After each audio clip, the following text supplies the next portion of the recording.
Hello, welcome to the Milwaukee Tableau user group meeting. As people are joining us, please go ahead and start using the chat feature to let us know where you're joining us from. If you're joining us from Milwaukee or another city, perhaps another state, maybe even another country.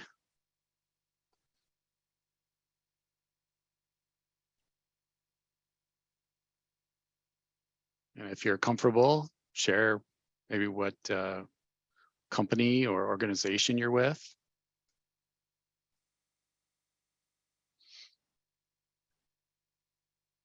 We're going to give a couple more minutes here for people to join before we get started with our agenda.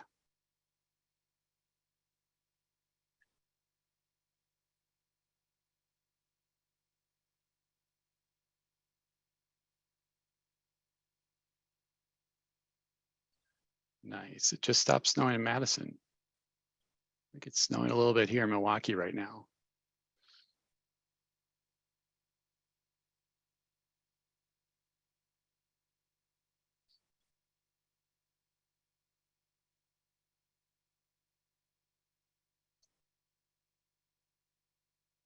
No, last time we was it the Wisconsin Tableau user group? Maybe I'm thinking of, Brandy, where we were talking about candy corns. Yeah. Yep, the Wisconsin tug. We got into a big discussion about candy corn and whether it was like good or not so good. Yeah. Yeah. So if you're just joining us, we're going to wait maybe another minute before we get started, but please go into the chat and let us know where you're joining us from. And hey, we got Thanksgiving coming around the corner. If you got any big plans for Thanksgiving, maybe share that or what your favorite Thanksgiving food is. Also got the World Cup starting this weekend for those of you that are soccer fans. I'm excited for that. Do you have like a certain team that you support? Well, I will. I'll be watching any of the U.S. matches for sure, but I'll probably watch as much of it as I can, no matter who's playing.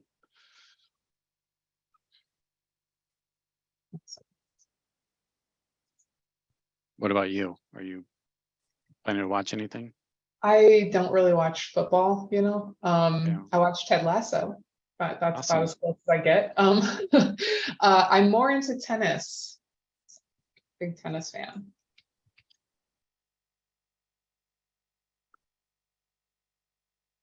All right, I think we're at 12:04. Do we want to get started? Or all right, great. So welcome everybody to our Q4 Milwaukee Tableau user group meeting. Got a really exciting agenda for you today. We're going to be talking a lot about parameters. Fun fact is that parameters are not part of the metric system, even though they have meter in the name. I researched that over the weekend and came up with that one. Plus, it was in my dad joke guidebook. I want to just quickly introduce our leadership team. I'm Patrick Dlugash. I'm a leader of one of our insights and analytics teams at Northwestern Mutual. We also have Brandy Beals with us today, data analytics manager at Artisan Partners and co-leader of the Wisconsin Tableau user group, in addition to the Milwaukee user group, and a Tableau ambassador. And Olga Rosales, a BI manager at Waterstone Mortgage. Josh Connor is not able to join us today, but he's a senior business architect at Rockwell Automation. So again, welcome everybody. If it's your first time, happy to see you here. And if this is your second or repeat attendance, I'm glad to have you back. So as I mentioned, we're going to be talking about parameters in the first half of our meeting today. We've got a couple of guest speakers joining us, and We'll also be going over some events and initiatives later on. We're gonna do some Tableau trivia, and then at the end, we're gonna have some prizes that we're going to give away. So throughout the meeting, as you see here on the right, if you would like to be eligible for one of the prizes that we're giving away, please use the Q&A feature or the Q&A panel in the webinar throughout the meeting to ask questions and participate, and we'll be selecting a name from those that participate in the Q&A panel. But first, we would like to open up the meeting with a little bit of audience participation and get to know you a little bit, ask a few questions. So I think we're going to launch a survey, and if you can either access the survey using this QR code. If you want to take a picture of the screen, you can access it that way, or enter the URL that's listed here on the left. And I think Brandy has also put the URL into the chat. So if you want to just click in there, you can access the survey that way as well. All right.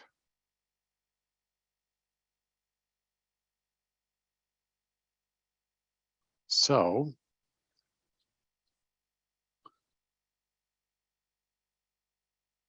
it's, Brandy, you want to launch the survey? Yeah, I'm happy to. So actually on the lower left-hand corner of your screen, Patrick, there should be a play button.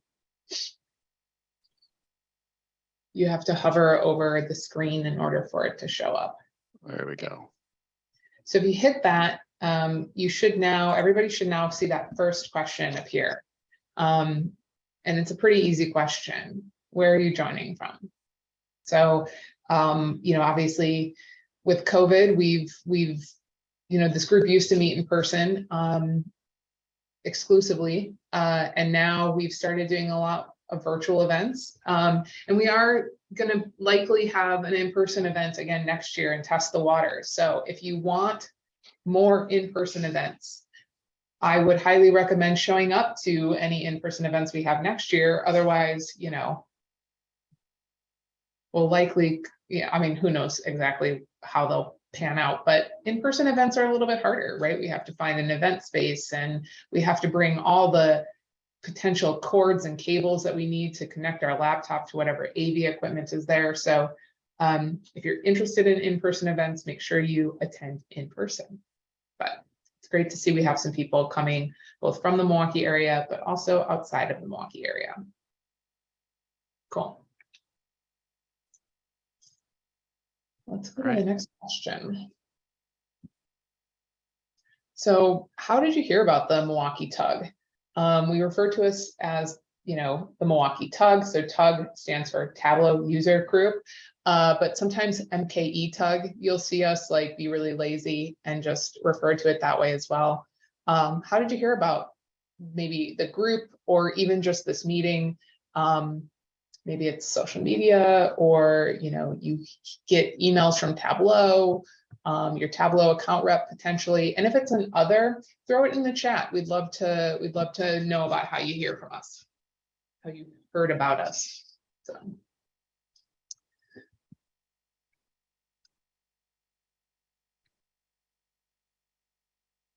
Yeah, let's go to the next question. Thank you all, by the way. Next question is about how you want to hear from us. I think I love Slack, but unless maybe you use Slack often as part of your day job, you might not really be aware that we have a Slack group, that we post things there. Tableau.com also has a community section where a lot of Tableau user groups will have a page or a group on Tableau.com. To be honest, it hasn't been very active because I don't feel like many people engage that way. This is helpful to know that is true.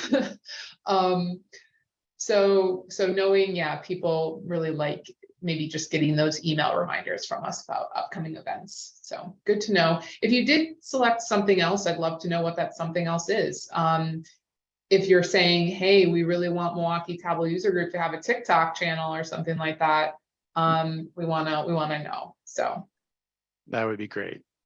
Yeah, you think so, Patrick? That would be spectacular. Yeah. It's mostly just the Milwaukee Tug leaders just doing TikTok dance challenges, right? That's what I thought it was. Okay, next question, if you would, please. Okay, so now we're actually asking some relevant questions. How often do you use parameters? You know, are you somebody who came to this meeting because you're like, I don't really know what parameters are, I've never really used them, I'm here to learn more?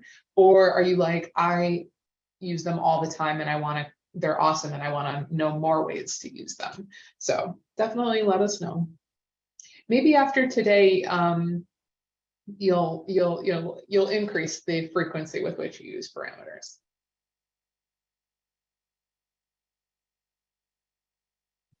Thank you all for responding. We have a few more questions here. We can go to the next one. So this one, there's a correct answer. So it's a little bit of like a pre-trivia question to just get your wheels turning. But in what version were dynamic parameters first introduced to Tableau? So dynamic parameters.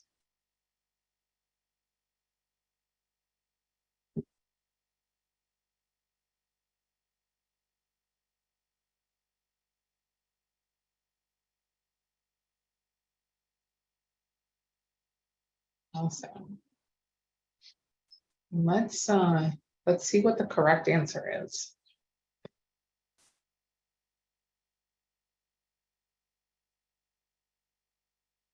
Can you hit the next button? Oh, sure. I think that's how, yeah. Oh, perfect. there we go. Okay. Yeah, so 2020.1 is when we first saw dynamic parameters. So let's go to the next question.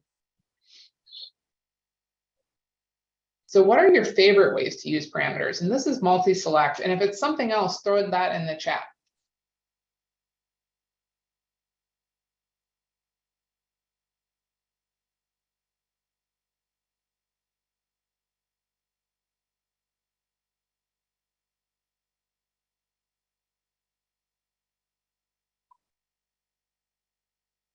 Sorry.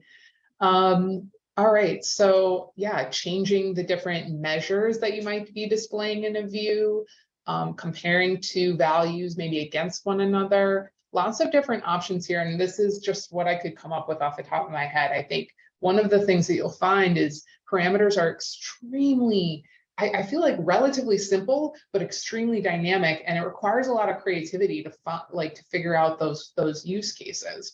But you're going to see a variety of those use cases today. So stay tuned. And so really critical question.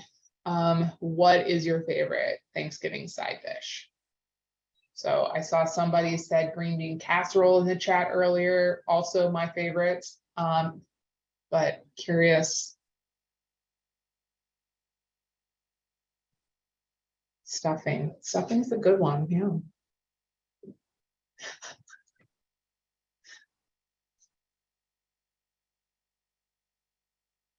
Jim Donahue, I feel like, apparently has some thoughts about stuffing. Pumpkin pie, I suppose it's a good side dish if we're like eating dessert first. Sure, Mark, sounds great.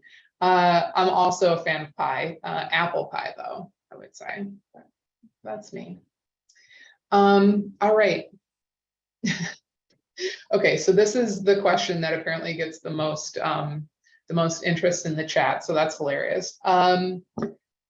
Thank you all so much for answering some of these questions. It helps us as we think about, the best ways to engage with you going forward. It also informs some of the things that we might be talking about in today's meeting. So we appreciate you taking the time. Back over to you, Patrick. Okay.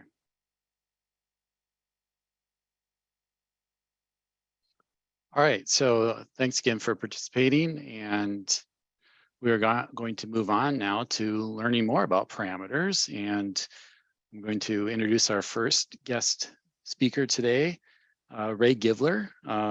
We're welcoming Ray back to the Milwaukee Tableau user group. He's been with us before. He is a Tableau pragmatist, senior design support consultant at Highmark. Sorry, I can't even read my own handwriting.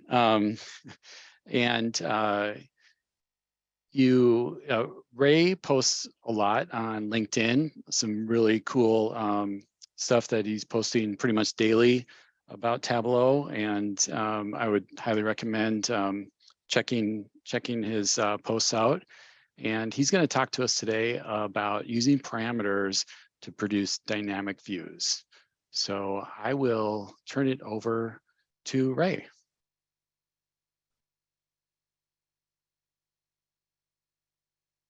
Thank you, Patrick, and welcome everyone. Thank you for having me here.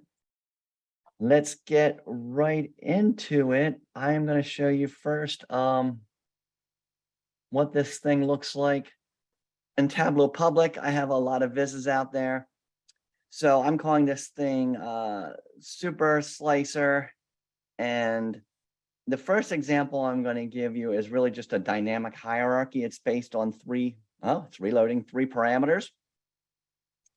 And I'm just going to show you how it works, and then I'll go in, talk a little bit about creating parameters, and then how to create this multi-level parameter view. And in this one, we have different measures across the top. We have a 3-level hierarchy, and this hierarchy is dynamic. It's based on these first 3 parameters. And really what I have is all the key dimensions that I care about here, right? And each level is actually the same list of parameters. So I could create my hierarchy here in any order of these that I want. And say maybe I wanted a completely product-oriented hierarchy. I could have category and then subcategory. This, of course, is super sales data behind this.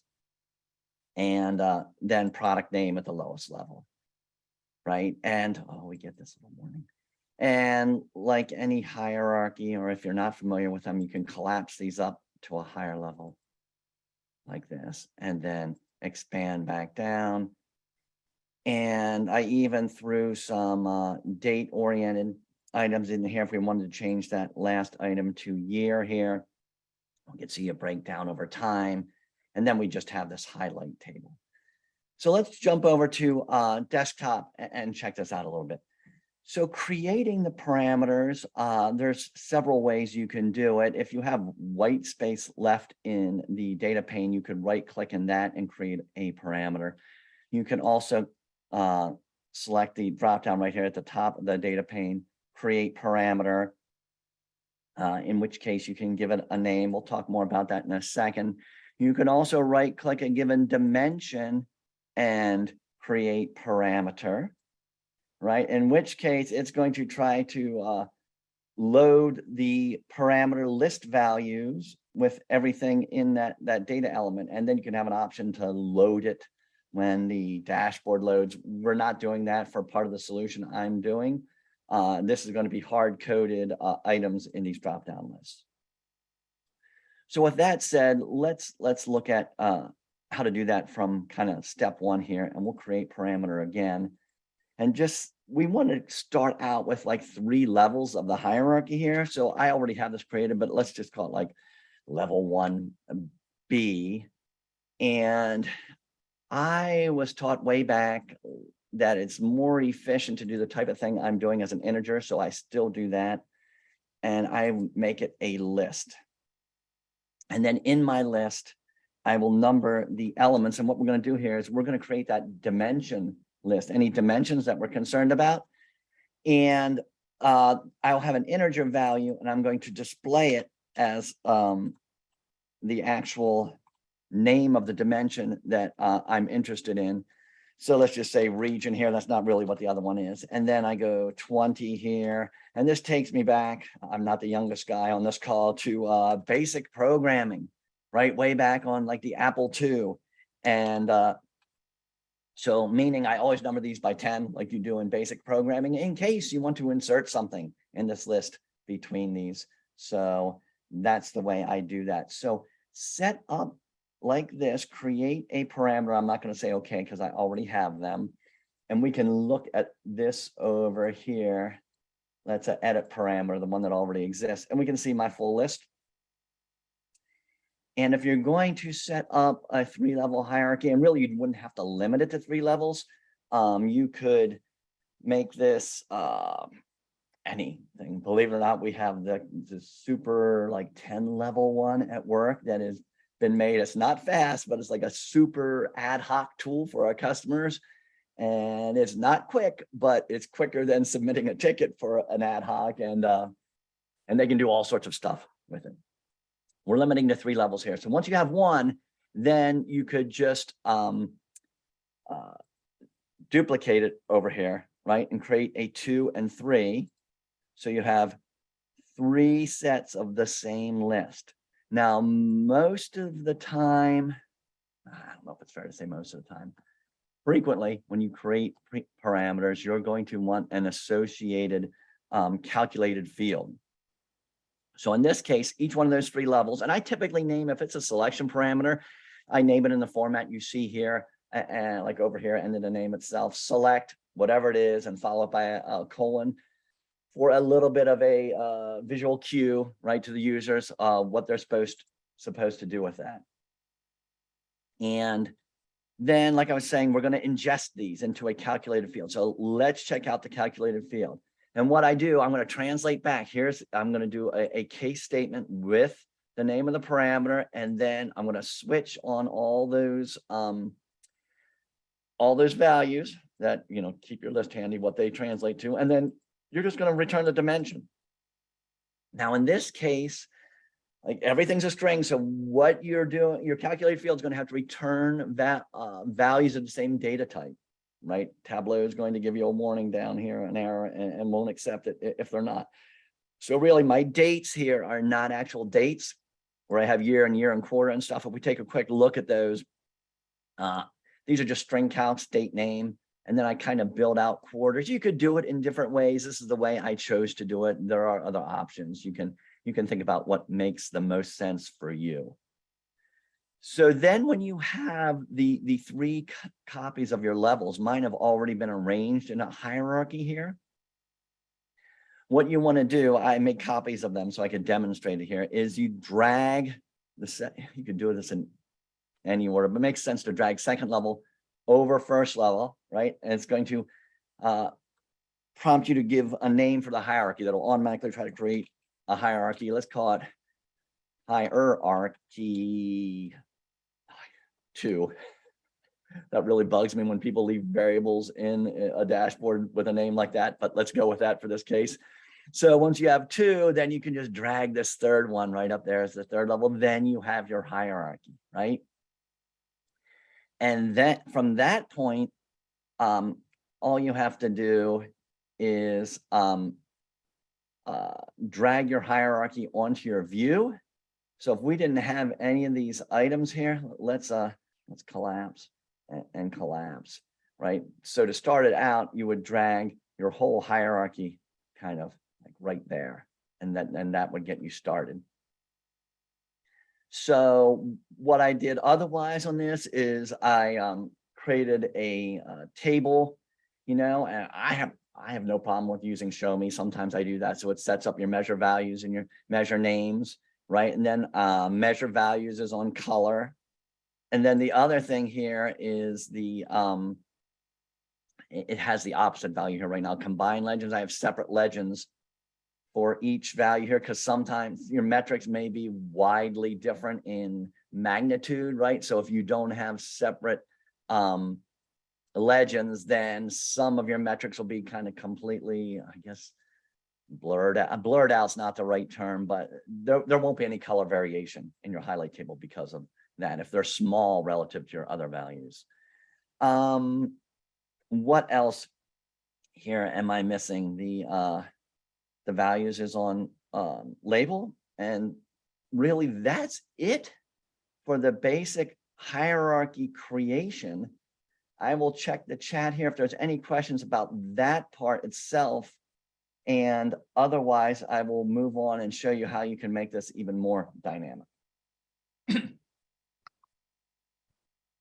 Can I ask a quick question, Ray? Now I know most of our attendees don't have the ability to unmute themselves and ask. They're required to go through the Q&A panel, but I do have a question. So you have to kind of define how many levels you're giving people in this hierarchy, right? Like that Yes. part isn't. Yes. So yeah, so you're going for each level, you're going to create one parameter.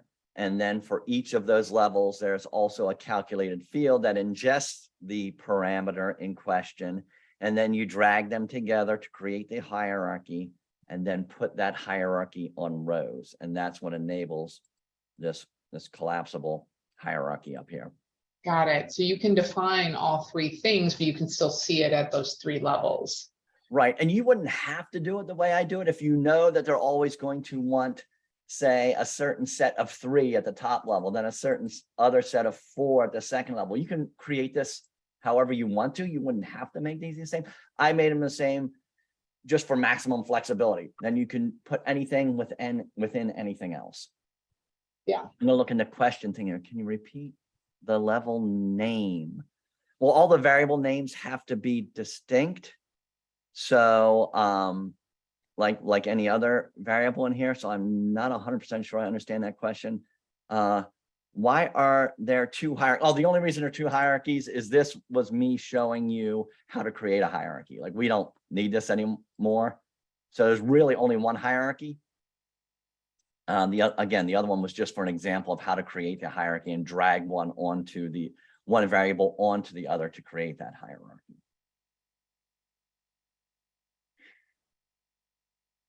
So with that said, let's take a look at Super Slicer, the crosstab. So this takes it kind of 2 or 3 steps more complex. I'm going to check the Q&A here one more second. Furniture, like furniture coming from all regions.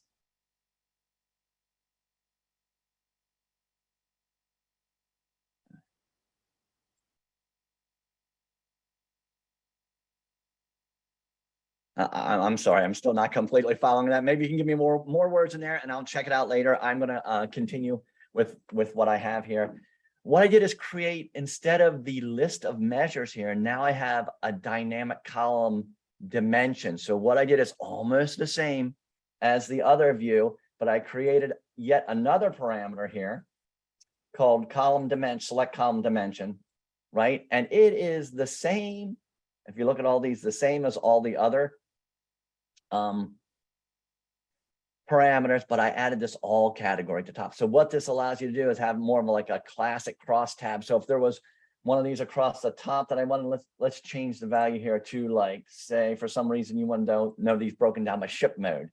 So you could create a 3-level hierarchy here and then break it down another way. And then here we also have a dynamic metric that we are showing, or measure. So let's take a look at that. Oh, and wait a minute. The other thing is I added all here. So when you hit all, it collapses everything to just the one metric that we have selected. So the metric here, I saw a good portion of you have already used this, a dynamic metric.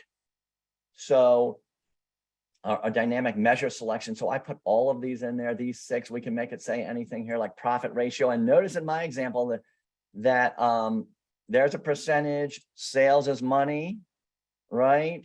And some of these, like quantity is whole numbers. So this is going to get a little bit complicated now. We have, if you just do this with one variable, that one calculated field that processes the metric, then of course you only have one possible formatting option, because that's all you have. One thing, you can only format it in one way. So there's a couple ways around that. First, let's go back and look at the variable that takes in the selected metric. So that really, in this case, is metrics all. And it's going to be very similar to how we did the other calculated field. It's a case on select metric. Now here's where you have to be a little bit careful. These also have to be, our standard like aggregation. You can't mix aggregated and non-aggregated. So my profit ratio is actually the sum of profit over the sum of sales. And because that's an aggregation, all these have to be aggregations. So if not, you all either have to have them all aggregations or all not aggregations. So that's our main variable that that pulls in the calculated or pulls in the parameter for what metric we want. I have that on both color and label. Now this is where it gets a little bit tricky, and this is how I'm doing a formatting. I saw someone else do this with multiple calculated fields that do a case statement on the parameter and then put a prefix or a suffix, right? As a kind of string and put all that in a text label. I am doing a different way here. So what I do is the only reason that all metrics all is first is that preserves my sorting. So if let's change this back over to that ship mode, right? And then so when I'm sorting here, and we're doing a nested sort, so it's this within this within this, it preserves that no matter what my selected variable was over here. But on the label, what I'm doing, and this is, you'll understand this in a minute, I have 3 different versions, 3 different calculated fields, and I have 1 calculated field for each type of formatting that I want to represent. And then if we look at those over here, so I basically have whole numbers, percentage, and dollars. And if I look at my default properties number format, right? This one's just automatic. It would help better to show the percentage, right? Default properties, number format, percentage, right? That one's percentage. And if we look at the calculated field, in this case, I am only processing the measure that is a percentage. If I look at the dollars, whoops, oh, I didn't misclick. I am only processing the dollar ones. So what this does, if we go back over to label, if I put these all in a row, when it's appropriate, it gets the format it's supposed to get. And when it's not, it returns a null. So it doesn't affect what's displayed at all. And that is what is allowing these to be displayed in different formats. And then I can also get different levels of precision too, depending on the type of variable that I selected over here. Now, how much do I have? Let me look at the chat and what my time is here. All right. One last thing, I think, and then I have to turn it over to Katie. I just thought of this a few weeks ago, and the last thing is this hierarchy type that I added. So you notice how this is a nested sort here. I got super excited about this. I'm completely geeking out. I thought I can make this sort by either within the hierarchy or by independent rows, right? So let's look at this as select hierarchy type. And we see hierarchy type is first here, and that is the key to that. So, and that is a text item. Let's look at that calculated field. So if it's 10, then I'm prefixing everything with up here, first item, distinct hierarchy row, otherwise all. So all is the trick. It's still nested. Everything is under one item. It's just a hard-coded all. Otherwise, distinct hierarchy row. And that's this thing. And the reason I made this as a string that concatenates these 3 level fields is that you cannot put a combined field into a calculated field with another type with a string. It wouldn't let me do that. But because of this, when I put this first hierarchy type in rows, and then so it says show header. So I'm hiding the header. You can't even see it. And that's what allows me to change my sort type in the same image. So that is kind of the end of the tour of the super dynamic thing. It's out there on Tableau Public. You guys can take it and look at it. And most of, I didn't like go back through this step by step, but I think most of the recreation steps are in there, so you can check that out. I'm looking at the questions, any limitation on number of levels? No, there is, well, not that I know of. Like we built one with 10 levels. So you're going to pay a performance price though. You'll see like once you start to get more and more levels, it gets slower and slower. Every row having one level 1 description. Hey, Ray. No, you couldn't do that. Now I understand you. I'm sorry, go ahead, whoever's talking. No, I was just gonna, I've been thinking a lot about this question, because this person has been trying to articulate, but, I guess I'm curious, like, can you have the same field selected for level 1 and level 3, for example? Is that possible? Yeah, I think that's what he's asking, or if it can be the input into all 3 levels. So let's go check that out over here. So, like if the thing is, like we could put category on all of these, right? And it's just going to look like that. It's going to be one row. Oh, I added another. Oh, I added copy out there somehow accidentally. I must have double clicked it accidentally. And added it to the view. Let me go over there. So yeah, let's drag that off. But yeah, if you put the same value, it's not of much value. The whole point is like being able to see a cut within a cut within a cut, right? And also, even though these are the same, I think this might be your question. Like if I had everything, if I had this parameter drive all the levels, then we're going to end up with the same thing in here. Because, if level 1 ingested select level 1, and if level 2 and process the same thing, and level 3 process the same thing, then they're all going to be the same. So really, to create this thing with 3 different levels, you need 3 different parameters and 3 things processing it. Hopefully that helped.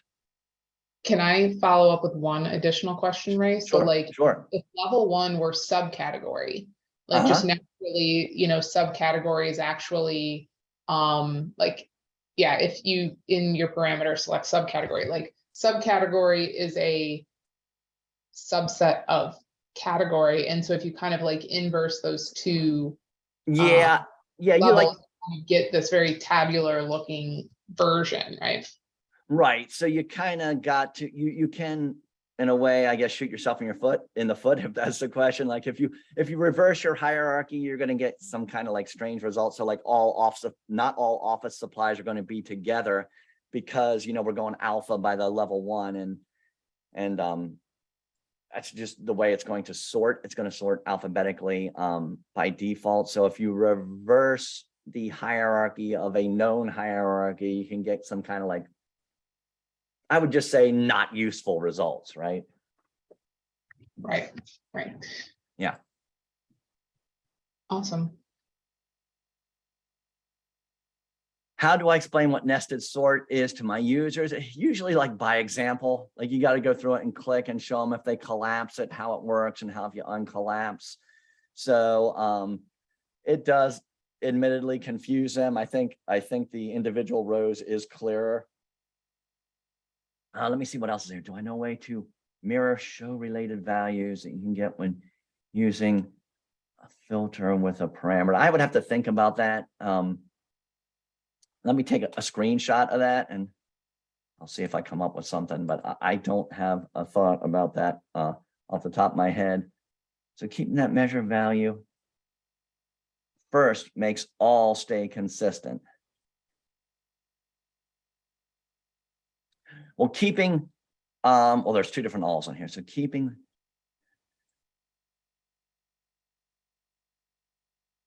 all right, let me go over to it. Yes, keeping this, geez, let's go to the screen. Keeping this first is what allows the sorting to always be preserved, no matter which one of these is being processed. So even though I have this on the label, and that is what this is going to sort this by, even though I don't actually use it to display, because I don't always want it to display. So kind of a weird hack, and it's not that easy to understand. But if you pull this out, like download the dashboard, pull that out and try it without it, and you'll see how it breaks. Oh, good, you got it. Furniture, bookcases, chairs, furnishing tables, furnishing total.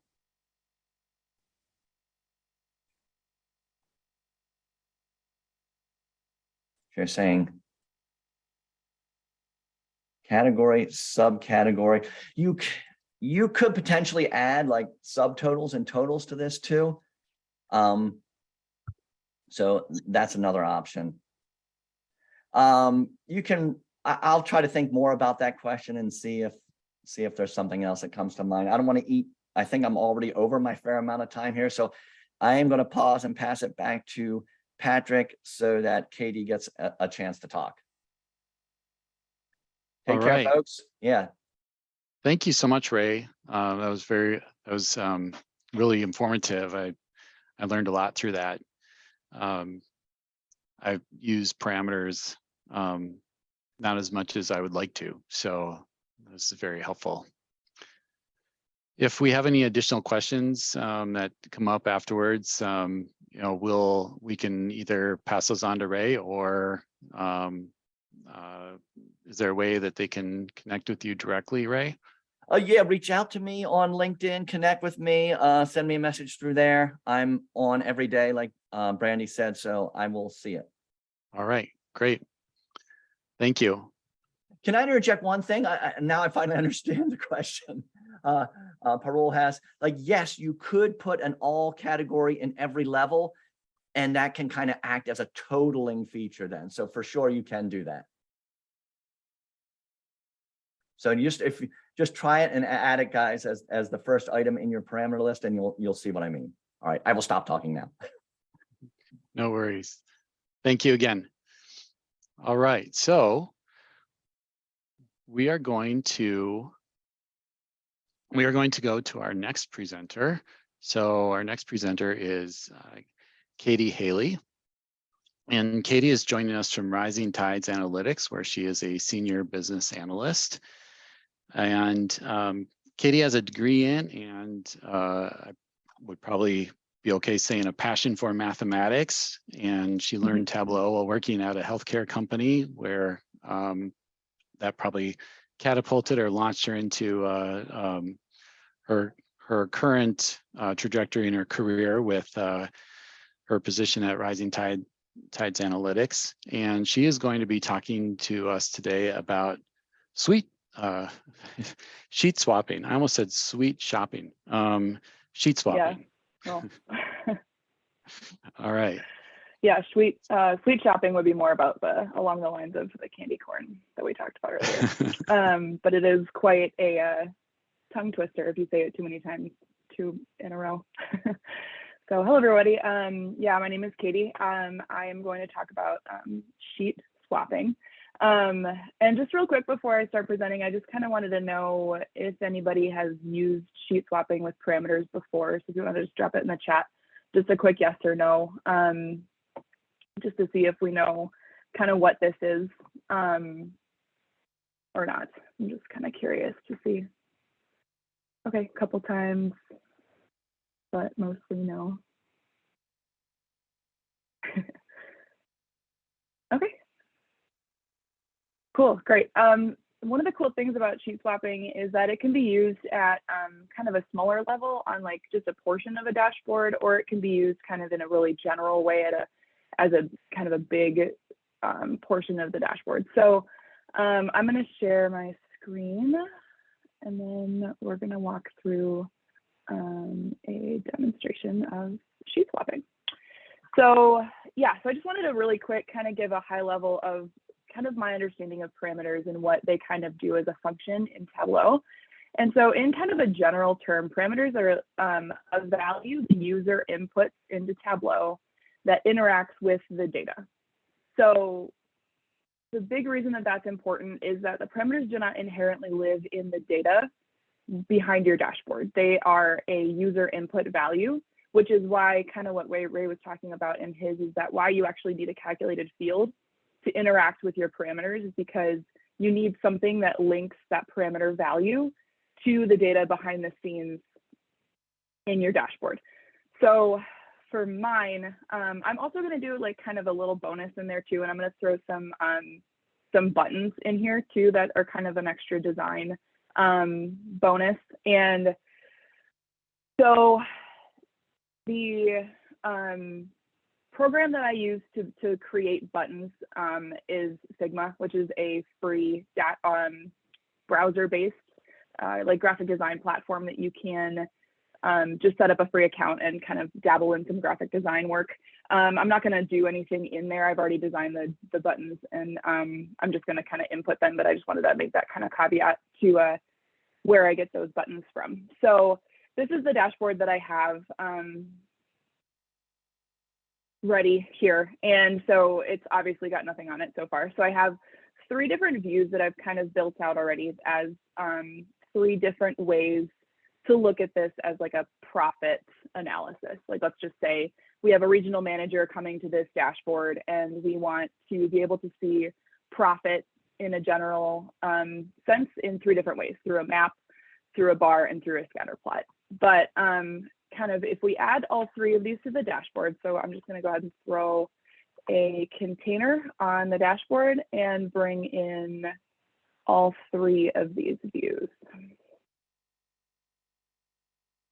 So as we can see, it kind of gets a little bit messy. I want this to be a drop down here. And then I don't actually want this, because I kind of tried to build that into this title here with the low and high, showing you the gradient. So I don't really need to use this. So what we're going to try to do, though, is build a way so that we can actually only just look at one of these views at a time. Because this isn't like, this map gets really shrunk. We can't really see these smaller bars in here, and then we can't really see the range on this scatter plot. So what we're going to start with is actually building out this chart buttons, which just for me right now is a blank sheet. And so the first thing we actually have to do to create these buttons is do a control sheet. So a control sheet is just a small data source that is exported actually using your clipboard. So I'm going to pull up Excel here really quick, and we're going to create 3. So you're going to,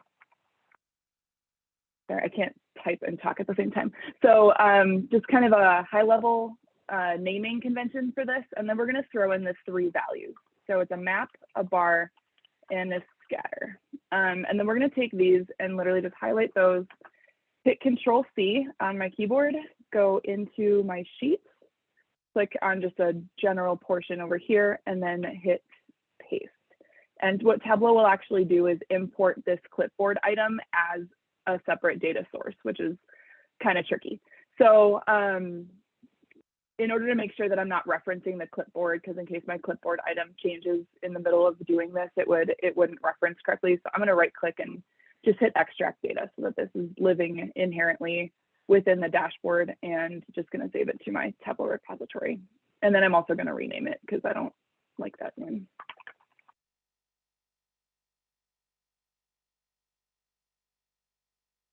Okay, so from here, it kind of already pulls the one data type into my rows, and I actually am going to want it up in my columns because I want to see these horizontally. And from here, I'm also going to pull it into an entire view so that I can see it across the board. And then from here, there's actually 2 things that we're going to create. The first one's going to be a set. And I know, actually, I think the last time that Ray presented for the Milwaukee Tableau user group, he did a whole thing on sets. So I'm not going to go that detailed into it. But in general, what a set is it just creates a Boolean that tells you whether something is either in the set or not in the set. So it's just a true or false field that allows you to add things or subtract things in and out of a set. So there's tons of different use cases for it, but in this case, we're just going to go through and hit right click and hit create a set. And then it just pulls it up, and I'm going to just from the front end say all of them are going to be in the set. And then after this, we are going to create one more calculated field that I usually just call the title of the sheet swap as a true and false. So what this will do is it will allow me to have 6 different values for this whole sheet. So there's going to be like a bar that's true, a bar that's false, a map that's true, a map that's false, and then a scatter that's true and a scatter that's false, so that we can assign a different icon or shape to each of those items, so that you can have when one of those is selected, it's one image, and when it's not selected, it's a different image. So we're going to pull in this chart types first, and then we're going to just string together a string version of the chart type set, which, as Ray mentioned, you need to have the same, like if I had deleted this string, it would give me the error that it's the two different types of values as a string and Boolean. So we just need to convert that chart type set into a string just by putting this calculation in the front, and then we're all good. So we're gonna hit OK. And then we're gonna go in and change this marks card to a shape, which it just drops in 3 of the same. And then when I pull in this shape over here, it actually gives me 3 separate. And then now you can see over here, I have bar T or BART, and then map T and scatter T, which means that all of these are selected in the set, which if I go in and show this set, you can see they're all selected. If I go ahead and unselect all of them, you can see now there's an S at the end, which means that they're all false. So what I need to do is assign different shapes to each one of these items in order to have them show up as a different image.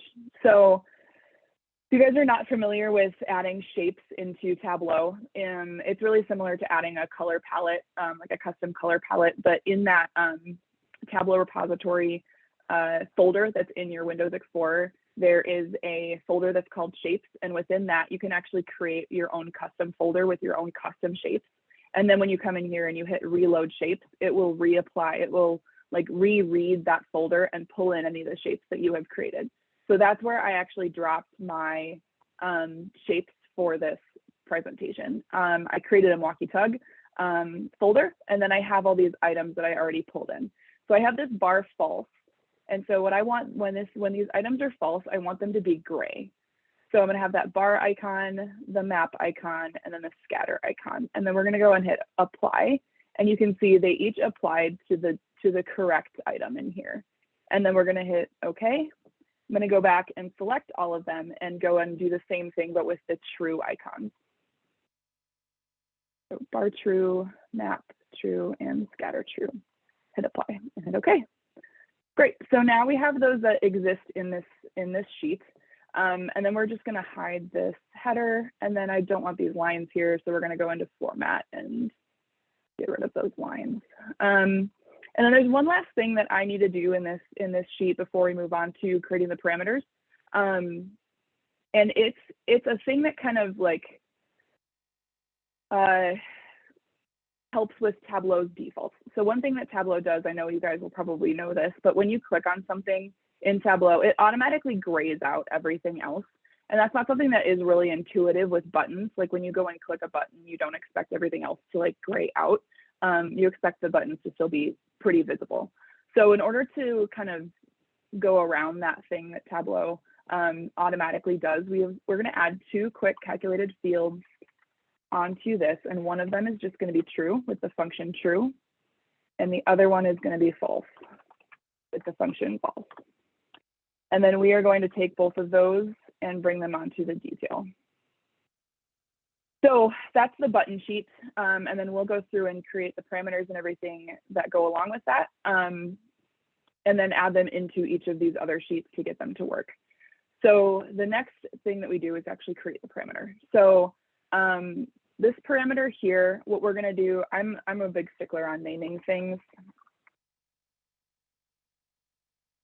because once you get, like I've built sheets that have like 15 to 20 sheet swaps in them. Once you get really picky with all the actions and parameters that you're building, it gets really hard to keep everything straight if you're not naming things correctly. So then we want this to be a string value. And one of the really important things about this is making this, this parameter exactly mirror what you created in this control sheet over here in Excel. So one really easy way to do that without having to manually enter it and like go back and double check is you can actually add values from a field within your data. So if I go in and hover over this chart types control sheet and I just choose this chart types, it automatically adds my values from that field into my parameter. So it's a really easy way to kind of get out the user error, manual entry error that could happen. And cause you to kind of go back and forth and check, well, like, does one have a space in front of it? Does it have extra, is there a dash or a comma, that kind of stuff. So, okay, so now that this parameter is created, we're gonna hit okay. And then, like I said, we need to actually create a calculated field that connects that parameter to something in the data. So what I want to do on each of these sheets is just do a true false calculation that shows when the chart type parameter equals map, I want it to show the map sheet. So again, I'm going to name these things that are really consistent so that they're all on my left side. They're all going to be right next to each other. It's really easy to see when they are or where exactly those calculated fields are. So now that we have that in, I am going to show this parameter and make sure that it's actually set to map before I bring that field on as a filter. And then select true and hit OK. So now if I go over and actually change this over to bar, the sheet disappears, which is exactly what we want, because we want, when the parameter is set to a different value, we actually want the map to not be visible. So when I go back to map, you can see the map pops up again. So we're going to do that same thing on the bar and scatter sheets as well. And so I'm just going to go ahead and duplicate this, this calculated field. Change the header and then change the value. And then I'm going to show you also what happens if you don't change the parameter to the correct value. It's going to just say false when we put it on, and that's not what we want. Obviously, we want this to be set to true, and so you have to go in and, oops, remove that, and then we're going to hit show parameter, change this to bar, and then when I drag this in, you'll see you can select true now. We hit OK through true, and then again, if we select map, now the bar is gone. Then we're going to do this one more time with the scatter plot, duplicate, and edit.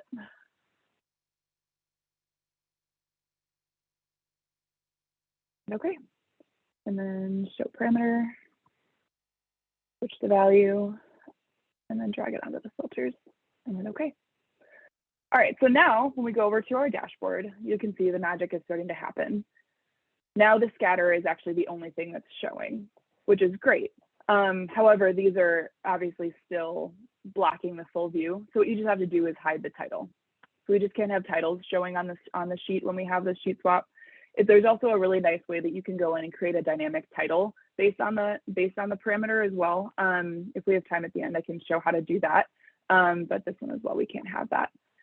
So now if you just go in and do the drop down and we show that parameter that we created, right here, which I want it floating. You can see it's set to scatter because that's what's showing. So if we want to go to the bar, now we can see the bar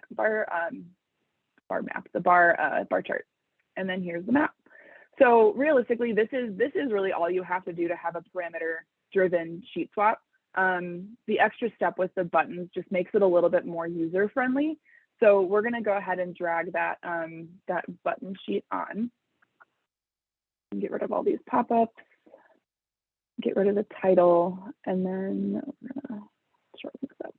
So Tableau kind of picks the size that it wants these to be. And the only thing that's annoying about this is you actually have to go into the sheet itself to change the size of the buttons if you want them to be bigger on the dashboard. So we're gonna stick with that size. That looks pretty good. And then this is the place where we actually need to have 3 different dashboard actions in order to make these buttons work. One of them is a parameter, one of them is a set, and one of them is a filter. So we're going to do the parameter one first because that's the one that actually drives the sheet swap. So we're going to go into our dashboard and actions and create an add action for parameter. And again, and name it something relevant. And then each section of this, I always go through logically each section to make sure that I'm selecting everything correctly. So we're first going to go through and say, I only want this action to run when I select this chart buttons sheet. So that's the only one that's the source sheet where the action is starting. So when I select something on this chart buttons sheet, and then I hit select, and then I target the parameter that I created here, and then I link it to that source field of the chart types, it's going to change the value of the parameter based on what I'm clicking on. So when I hit OK and hit OK, you can see if I click on the scatter, now it actually changes it to a scatter plot and then you can actually see the parameter value in here also changed, which is exactly what we want. So kind of scrolling through these, you can see really cool. Also, the buttons now work, but they don't really look like normal buttons you'd use on like a website or an app or something like that. That's a little bit more user friendly. So what the next function that we're going to put in here is that set action, which allows you to change the set values that we created on the button sheet so that they'll switch between blue and gray, so that when you select true, they'll be blue, and when they're false, they'll be gray. So we're going to go in and add that, change set values. Maybe chart type set action. And again, we're just going to select that chart button element here. And then on select, we want to target the set that's in here, that chart type set. And then we want to assign values to the set. And then we want to keep all set values when it's cleared. So when we select off of it, we want to keep the values that we just assigned. There's different use cases for each one of these actions. There's like when you select and you do the add values to set, that means it keeps everything that's currently in the set and just adds what you're clicking on. So eventually it will add, if you click on everything, it'll add everything. And then a lot of times that's helpful in conjunction with clearing it would remove everything. So once you remove, so when you click off of it, it will remove all of those values that you just added. But for us, we want to just assign the value and then we want to keep it so that it's the only thing in the true. Hit OK. Hit OK. And then when we click on it again, you can see now this is blue. And then if we deselect it, these other two are gray. So you can see which button is being selected. But again, Tableau does that thing where it highlights the thing that's selected and makes it hard to see the other two. So this last dashboard action that we're going to add goes into a filter. And it's set up a little bit differently where our source sheet is the same, that chart buttons sheet, and we still want it on select. But our target sheet is actually not on the dashboard. Our target sheet is going to be the actual chart buttons sheet that we created. And then what we want to do is have show all values selected afterwards. And then our selected fields are going to be from the true. We want to go from the true into the false. So what this basically does is it says, when I select it on the dashboard, I also want it to go back into the sheet and re-select it on the sheet so that basically one click does the job of two clicks. So it's both selecting and then also deselecting it on the side of the sheet. So you can see when I do that, it makes the user experience a lot better. How do I make this go away? Whatever, presentation mode. So when we go into presentation mode, you can see it's really easy to interact with these buttons and have them sheet swap to those different views that we want. So that it's not too busy, so that if you wanted to do those hierarchies and drill into the cities, I mean, there's not a ton more space, but there's more space. And then we can obviously, you know, make the states a filter or something like that. And then lastly, we don't really need this parameter filter in here anymore because we have these sheets. And then I went ahead and did like a little bit more of a designed version of this. So we have the choose chart type a little bit more clearly. I also created filter buttons for the regional manager just to make them a little bit more interactive. So you could clearly see which regional manager you're looking at. And then there's an advanced filters here, which this is just the states. And then this is a button that I created that's just a show hide sheet or show hide container button. So yeah, that's about all I've got. I don't know if there were questions that I needed to address or anything. Yeah, Katie, there are 3 questions in the Q&A panel. Okay. Maybe we can try to do them kind of quickly because we still have trivia to do. But this is great because I think it's obvious, not that the questions aren't important, but it's always really great to hear and see all of the detail that both you and Ray have provided. So thank you guys both so much for taking the time to share so much content with us and then also answer some questions. But you know, I know this isn't even really about parameters, but I think a few of us were blown away by the true false button trick. So, you know, for the not graying it out, because that's totally true. And the question is, does that work for things like for other things on your dashboard, not just buttons, like other selections, for example? I think it should. mean, it kind of depends. Let me see if I can just do it quick.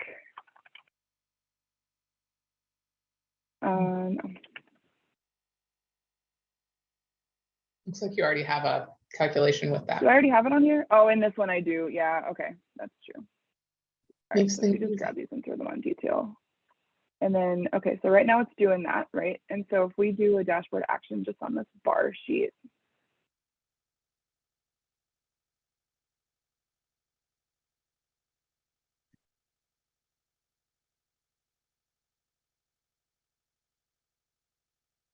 let's see if it works. It should.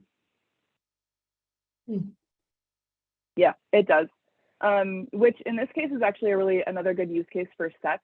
One thing that I have used this for before is I have a dashboard that has a ton of different histograms on it, and you can use each one to dynamically filter the entire workbook.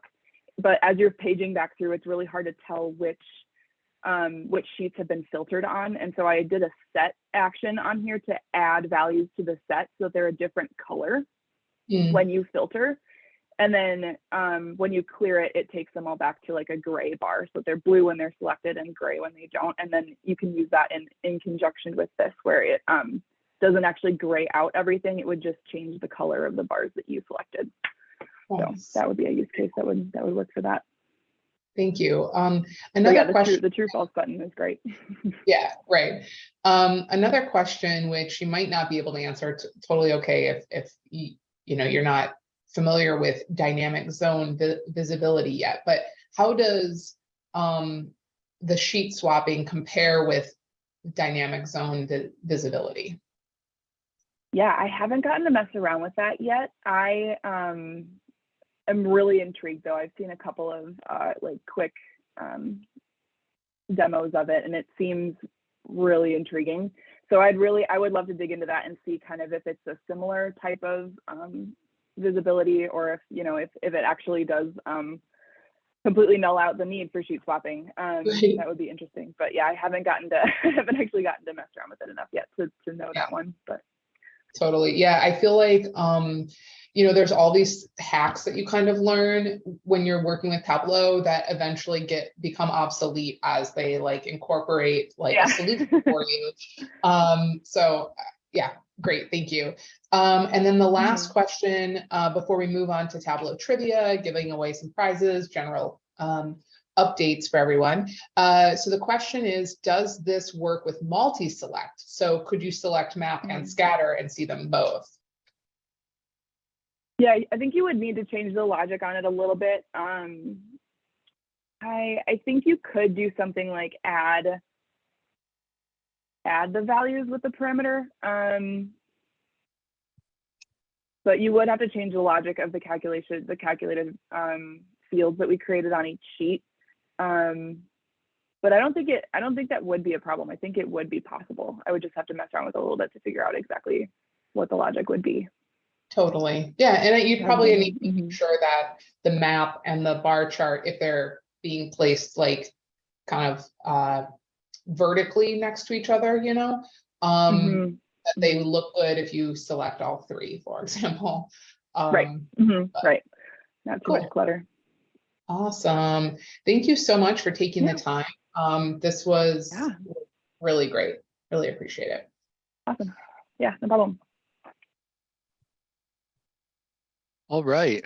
Thank you, Katie. That true false button is really cool. And I can't wait to go back and watch this again so I can like actually write down the actual steps for some of these, which I'm not sure if we mentioned it earlier, but this is being recorded and will get sent out or made available. So for those of you that maybe were trying to pay attention and take notes, you'll be able to go back and watch it again. Brandy, I'm just doing a time check. Do we want to go right into trivia, or do we have a minute or two to go through a couple of other things?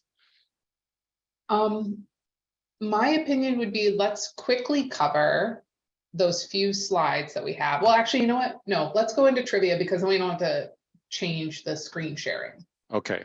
All right. We'll go into trivia real quick, and then we'll kind of come back, and we want you guys to stick around because we've got some fun announcements coming up. So just Don't drop off too early, but All we'll right. do trivia first, and then we'll wrap it up with a few final slides. So, Okay. All right. Olga. So I'm going to turn it over to Olga, who's going to lead us through our trivia challenge. Hey, hello everybody.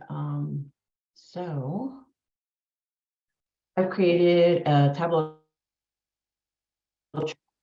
We have 10 questions to go through.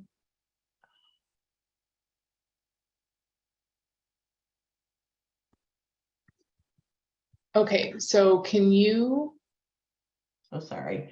move your Zoom screen? I'm having trouble with my Zoom. So sorry. Let me see if I can get out of here.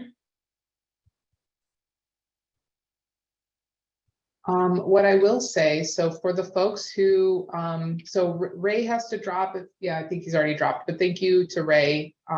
Great presenter, always wonderful to have him. But for those who are maybe new to Kahoot, I'm gonna post a link to Kahoot in the chat. So if you can also just type in kahoot.it. But what you're gonna do is enter the game pin. And I'm guessing Olga's computer has frozen. But it looks like if I were to guess 9983484. Who knows? Nope, that's not right. Okay, so we're gonna give Olga a second to rejoin. So maybe while Olga's coming, yes, Patrick, thank you. We can kind of play the slides that we All right. we talked about. Yeah, we have a couple of slides here we can go through while Olga's fixing her issue there with Kahoot. So one of the things that we wanted to just bring up with the group is an opportunity to join the Tableau user group, the Milwaukee Tableau user group leadership team. So we will have an opening on the team starting out for 2023, and the team, which is comprised of Brandy, myself, Olga, and Josh. Josh will be vacating his role on the team, and so we'd like to bring somebody else on. And it's a great opportunity if you're passionate about Tableau and want to be more involved in helping with planning the meetings and other events. We usually meet a couple times a quarter to go through our potential agenda items, organize speakers and presenters, and it's a great way to network and meet with other Tableau influencers. So if you're interested, please reach out to any one of us, or you can send an email to our user group email at mketug@gmail.com, and let us know if you're interested, or if you have any further questions. We can be happy to chat with you about what we do on the leadership team. Any other thoughts there, Brandy or Olga? I'm back, so Yeah. I can go with the trivia again here. The only thing that I'll mention now, again, if you're interested, reach out. We meet every month. We have a standing 1-hour planning meeting, and then I would say there's at least maybe roughly another hour worth of work, and that's just my ballpark.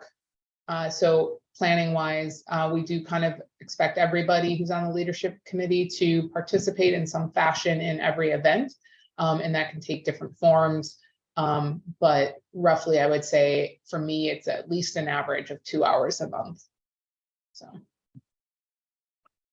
yeah. Okay. But I want to make sure that we have enough time. We have 15 minutes left in the meeting, so maybe we can throw up that next slide there, Patrick, which is all about the upcoming events that we have in the Milwaukee area real quick. I will post a link to all of this stuff in the Slack or in the chat channel as well. But anyway, feel free to do it as much as you'd like to, Patrick. Well, no, yeah, let's just, in the interest of time, if we can put it in the channel, or we'll share these out. But most notably, right, probably in the next couple weeks is the Milwaukee Alteryx user group on December 8th, 4 p.m. at Camp Bar. And then I would also note that these other events that are all coming up in 2023, you know, you can get more information at those URLs listed there. And as you can see, we're still working on dates for some of our user group meetings in 2023, but as soon as those are available, we'll be posting those. Okay, next slide, I think, is where we had trivia. We ready, Olga? Give it another Okay, shot. let's go. Let's do Give it this. another shot. Okay. Turn it back over to you. Okay, thank you. All right. We are going to do trivia via Kahoot. So if you can go to kahoot.it, I will bring up the trivia and you're going to need to enter a PIN and then go ahead and enter your name because we will show you if you're winning. We will announce the top 3 at the end. So please join. 15 more seconds.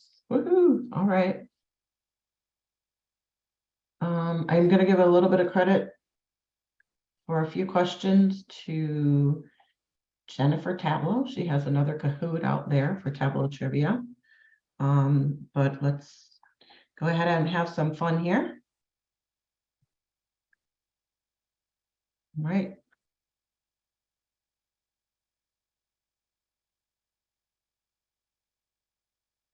Hey, everybody. Thanks for joining. Here we go.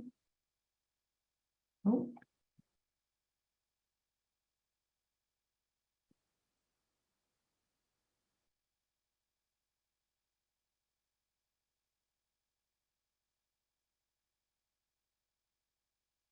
Awesome. We have 26 participants.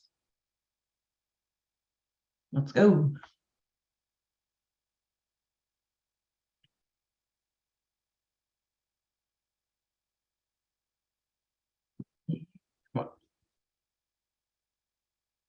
What does Tableau mean? Not big T, little t. Is it digital art, collaboration, tabulation, representation?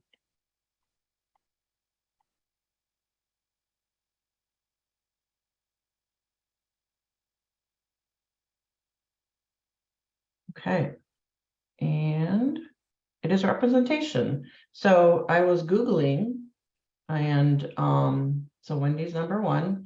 So if you answer true, the quicker you do it, the quicker you go up onto the leaderboard. Okay. What year did Tableau launch the first version? So the release of version 1, what year?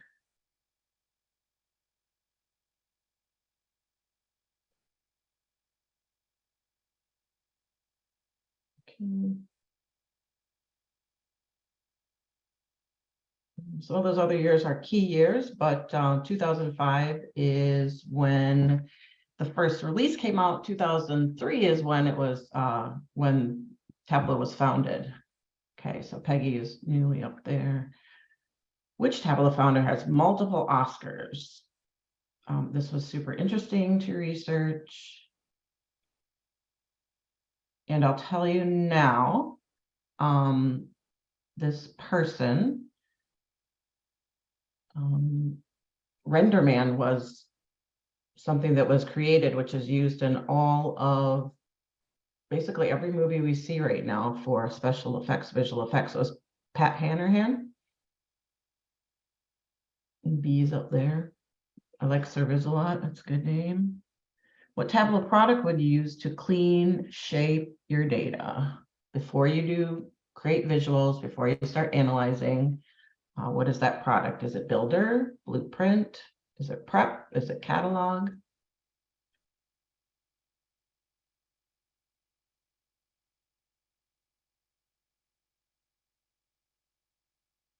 Yay. Well-known product. All right, it is prep. And B remains in first. True or false? Tableau's Show Me emphasizes the use of 3D charts as a best visualization practice.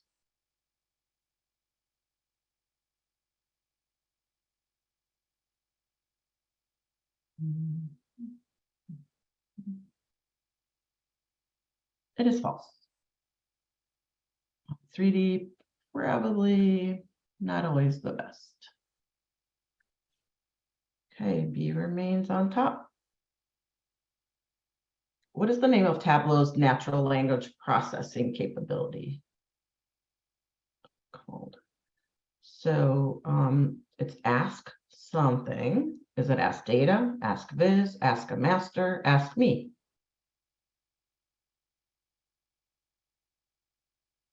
It is Ask Data. So, okay. FNL. Coming up in the top 5. True or false? The Tableau logo uses Benton Sans bold format.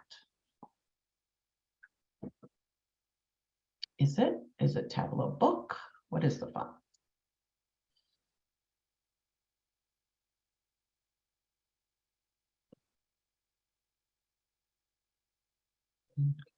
Everybody's good.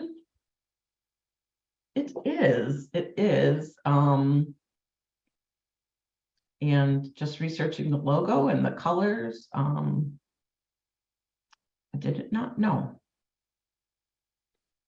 Okay, what is one way to optimize performance on a dashboard? Do you add more sheets? So split everything up and just add more sheets. Do you increase filters? Do you use hyper extracts? Do you just forget about it and subscribe and send out a PDF? What's a good way? Yes. So hyper extracts, a very good way to increase performance when a live connection just isn't going to do it. Okay, 9th one. What is a ban? B-A-N. What is a ban? Is it Tableau's logo in banner form? Is it a big something number? Is it Tableau's term for a KPI? Or it is a method to ban the pie chart option that you as an administrator can just do so that it never happens? It is a big something number. And I think I learned that in a Tableau conference and maybe when the launch of the big book of dashboards came out. What do you call Tableau community's most distinguished leader? Is it a visionary, a Jedi, an Iron Viz master, a Zen master? So another distinguished leader is the ambassador. So Brandy, you are distinguished. And a visionary is the correct. So this is a trick question. I think they recently changed the name from Zen Master to Trivia. So B is at the top. Let me go back to the podium here. We have B at the top, Josh W in second, and Jeff in third. So thank you everyone for participating. The Oscars for RenderMan, that's something cool to look at. All right, I'm gonna hand it back over. Right, thank you, Olga. We are, I think, at the giveaway portion of our agenda. Yeah. So I think we have a couple of prizes to give away, right? We have something for the trivia winner as well as the giveaway. Yeah. So I'll jump in here real quick and talk a little bit about this. So I was the winner of trivia. Oh, B. So sorry, but the other 2 people on the podium will also win prizes. So Josh W and Jeff, if you could send me your email address, we can kind of, you know, correspond, and I will send you something. And then again, we really like to encourage question asking during the meeting. And you guys really brought it today. We had multiple people asking questions using the Q&A panel. And so I picked 2 winners from there. So Parul, who asked, you know, was asking a lot of questions about the hierarchy. They won a prize, and then Paula Lindgren, you also won. So if the 2 of you could also reach out to me with your email address, I will again, we'll kind of correspond. I'll make sure I have all the necessary information, and we'll send you some awesome prizes. So. Congratulations to our winners. Yes, thank you all so much for showing how much Tableau knowledge you have. And Olga, great questions, really great. That last one was, I was not aware of that name change. I was not either till today. I learned so much. I spent some work time looking at this trivia stuff. All right, so a couple final things here. One is, if you want to stay connected, if you have not already looked into some of these or joined our LinkedIn group, you can find out about upcoming user group events, not only just for the Milwaukee Tableau user group, but actually all other registered user groups with Tableau by going to that user group site on Tableau's website. And then also join us on LinkedIn. It's where we post a lot about upcoming meetings. It's also postings about other related Tableau events, other data events. Just a really good way to stay in touch with us. And then of course that email address again. If you have any questions at all about any of the agenda items, if you want us to pass along any questions to Ray or Katie, or if you're interested in joining our leadership team, send us an email, mketug@gmail.com. So going back to that events page, like I said, we're working on dates for 2023. So we will post that in any way and every way possible that we can, including on LinkedIn and on that events user group page. So watch for that. And then also keep in mind, it's never too early to start planning for things like the conference, the Tableau conference, which I don't know. I looked for a date. I don't know if a date's been set on that yet or not, but it's been in Las Vegas the last couple of years. I'm assuming that it's going to stay there, but I guess it could move somewhere else too. But good idea to, as you think about your 2023 budget plans and what you're going to ask for travel money, it's a good thing to put on the list. Any other parting words, Brandy or Olga? Not really.